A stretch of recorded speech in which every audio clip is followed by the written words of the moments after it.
Lisa Spencer is on the line with us this morning, and our conversation with the director of the Indiana County Department of Human Services brought to you by Marcus & Mack, voted Best Personal Injury Law Firm in the Best of Indiana County contest. Marcus & Mack, a law firm representing injured people. Lisa, good morning. Good morning, Todd. How you doing? I'm wonderful. It's good to have you with us here this morning. We talk about things going on within your department. Now, we were talking about this on the air the other day. You've got a little partnership going here with the Indiana Players, huh?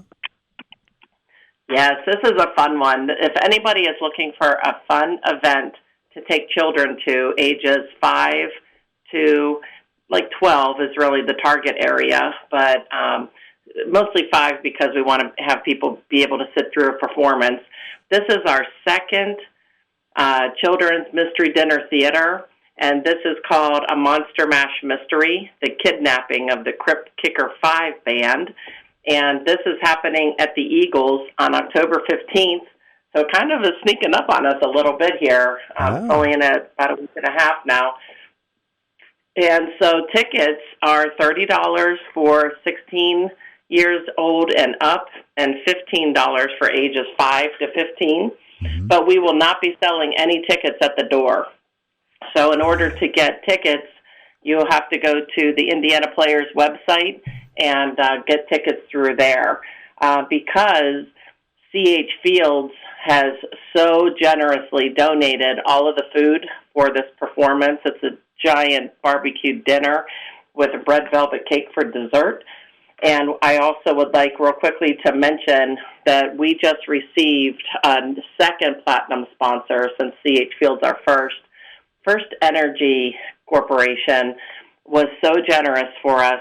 We just received a $1,000 sponsorship from them, and so that's really helping us, since this is a big fundraiser for the Children's Advisory Commission and the Indiana Players. Yeah, wow, it sounds fantastic. So what happens at this Mystery Dinner Theater? Yeah, this should be really fun. Since this is a Halloween-themed and it's a Monster Mash, we're encouraging everyone to dress up in their Halloween outfits. They don't necessarily have to be part of a Monster Mash, but any Halloween costume that they want, it's not required. It's only optional for fun. There will be a prize for the best individual dressed child. There will be a prize for the best group, and we will also anybody who is able to guess correctly who committed the kidnapping will be put into a drawing, and we will pull a winner out of there as well. And we'll also have one adult basket, one child basket, and hopefully a 50-50 to do while we're at the event as well. So should be a lot of fun. I'm looking forward to this. I missed last year's, but I've seen the script. It's cute, and so I think this will be a fun afternoon for families. But like I said, the ticket window is going to be closing by next Friday. Mm-hmm. So we just need to have people go over to the Indiana Players and sign up if you want to come. I think we had about 40-some people sign up, but it might be higher now just because we're getting closer to the event. But we're hoping to try to get into about 100 or 110 participants. Oh, okay. Well, it sounds like a lot of fun. Any truth to the rumor that you are the lead singer of the Crypt Kicker 5, and what's your favorite song? Well, there's no truth to that rumor, but I am dangerous with the microphone if you give me one. So that's something that I really do enjoy. Oh, man. But no, it should be, this should be such a fun thing for families because there's not a lot of stuff out there for kids with murder, not a murder mystery, but a dinner theater and a mystery theater. Mm-hmm.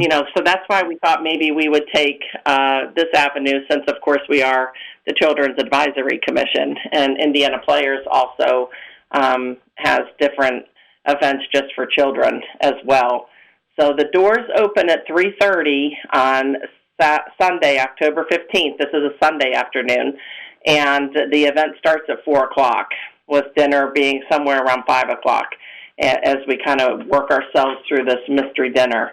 But I would also like to give a shout-out to Sheetz They were able to give us $250 in gift cards. I'd like to say thank you to Aetna. They paid for all of the tablecloths and tableware and utensils and printing of placemats and programs for us. The ARC of Indiana County, Achieving True Self, Bernard Electric, and Downtown Indiana Theater have all really stepped up for us. And we've had some individual donations from community members. So we're really looking to, capitalize on this event so that we can still continue to try to provide Family Fun Fest and Family Nature Palooza for free. So far they've been for free, but it's getting harder and harder. So if everybody wants to jump in, or if you can't come but you just want to donate money, just send it on over here to my office, and we'd be happy to add that to the Children's Advisory Commission budget as well. Nice, very nice. All right, so that's coming up on October the 15th, one of the very many irons in which you have a fire, or wait a second, fires in which you have an iron. I don't know how I would say that. Anyway, Lisa, one of the other things that you do within your department is you're involved in other initiatives, and you just had the Suicide Task Force had that event, the Walk for a Wonderful Life, and I know that that is a very, very meaningful event for so many people and for families, and a very emotional one. How did it go? It just happened last month.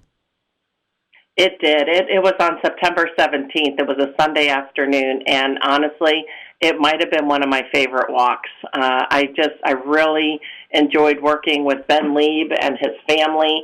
He had a good contingency of people. I think there were 16 others, including aside from Ben, who had come to listen to Ben explain, how difficult it was to lose his brother 40 years ago, Vietnam veteran, from completion of suicide. And there's something about this family that's incredibly generous and just really kind. And so I really, when we were going down through all of the programming, they had been our Angel on Earth Award winners, and so this year they also donated back to us the money raised at their Labor Day party, and they gave our Suicide Task Force $2,200 more, and so that's going to help us with our media campaign that we're going to try to push out, coinciding with Mental Health Month next May.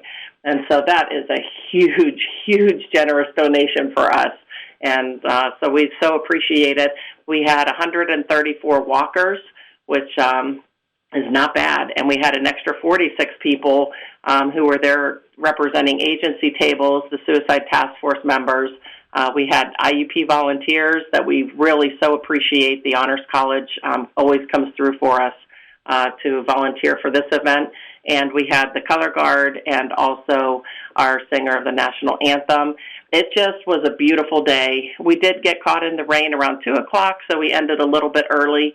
But honestly, we couldn't have asked for just a nicer time for everyone to come together, because that's an event that you can feel the support for each other, and that's what it's all about. It's about healing. It's about finding kind of peace amongst chaos when you lose a family member or a friend, and that's what we're here to do, trying to get resources into the hands of people who may need some assistance, or who may be suffering from depression or any other mental health disorder where they're just not feeling great about life. And we want to be able to get people into treatment so we can change that and turn that all around so that they can see the wonderful parts of life. And there's always hope, always hope. Yeah, absolutely. All right. So those are some things in which you've been involved and are very much caring about. There are other things, of course, as we enter into a holiday season. I know that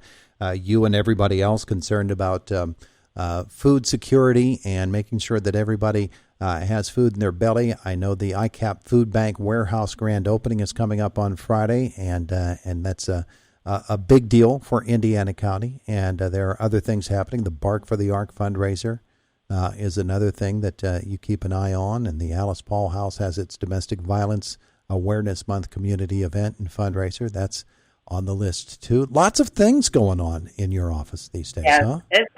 this fall is a busy season, and yes, I'm going to be out of town on Friday, but I really am sad that I'm missing the open house for the new food bank.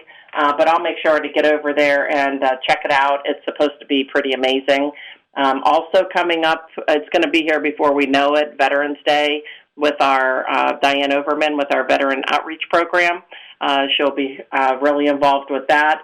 I heard you speak with District Attorney Manzi in the last segment, and the Veterans Marathon's coming up. Then, of course, we roll into Trees for Troops. It's pretty veteran-heavy towards the rest of this year, which is always great for me. Great population to work with. So I just want to give a shout-out and thank everybody who's a veteran and active-duty military. I do really appreciate working with everybody in the military. So Yeah, you bet. All right, yeah, Lisa. it's busy. It's going to be busy here. Yeah, yeah, and that's a good thing. Hey, Lisa, thanks for the visit this morning. We appreciate that. Oh, it's so good to talk to you again, and I hope you have a wonderful day. You too. It is the voice of Indiana County. It is WCCS 101.1 FM, AM 1160, and WCCSradio.com.